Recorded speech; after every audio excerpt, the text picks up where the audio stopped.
Olá pessoal, tudo bom? Meu nome é Afonso Kulevik, estou aqui na BK Training e hoje a gente vai conversar sobre agachamento, um exercício extremamente importante que você já deve ter utilizado e já deve ter visto algum tipo de desvio durante a execução.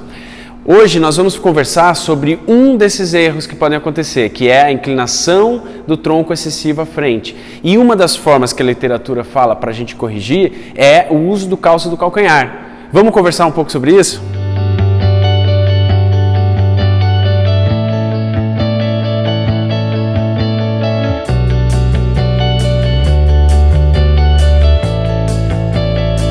Vamos realizar então o agachamento. O professor Jader Beck vai realizar um agachamento sem o uso do calço e a gente vai ver a relação do tronco com a tíbia. Essa inclinação tem que ser muito próxima ou a do tronco menor do que a tíbia. Vamos lá, Jader.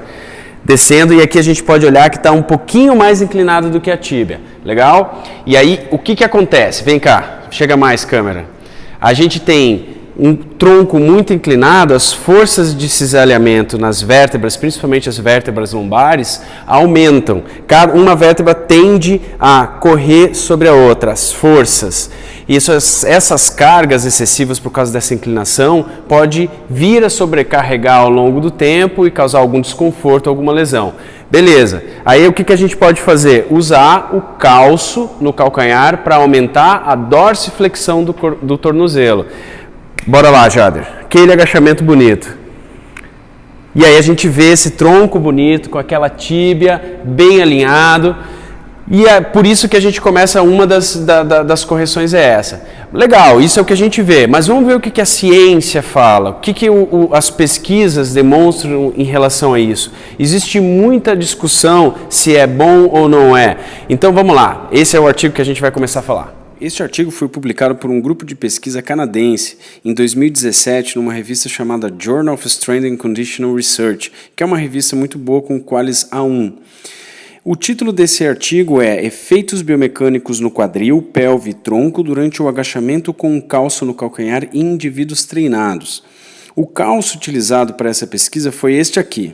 Ele tem 2,5 centímetros de altura, que é a mesma altura utilizada nos sapatos de levantamento de peso olímpico. Ao agachar, foram analisados alguns ângulos. O ângulo A, que representa a inclinação do tronco, o ângulo B, que representa a inclinação da pelve, e o ângulo C, que é a relação da pelve com a inclinação do tronco.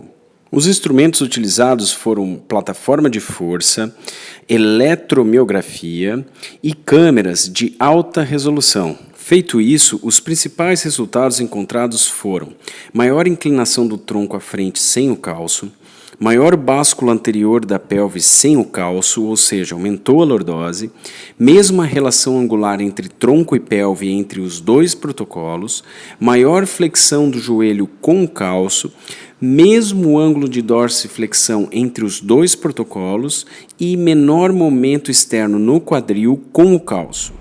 Vamos lá então, baseado nesses resultados que a gente viu, vamos dividir em 3 partes as aplicações práticas que a gente pode ter com o uso do calço e melhorar esse agachamento. Então vamos lá, primeira parte, vamos dividir essa explicação em 2 grupos, atletas e não atletas. Vamos deixar bem claro aqui, atleta é um grupo que precisa de resultado e muitas vezes no treinamento dele ele precisa treinar com altas cargas.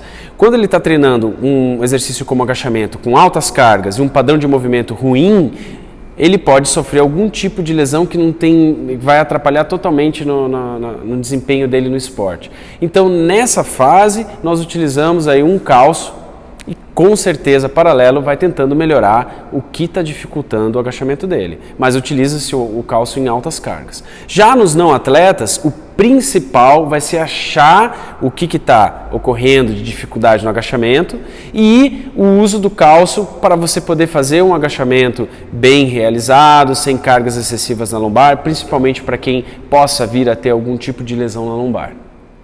Segunda parte.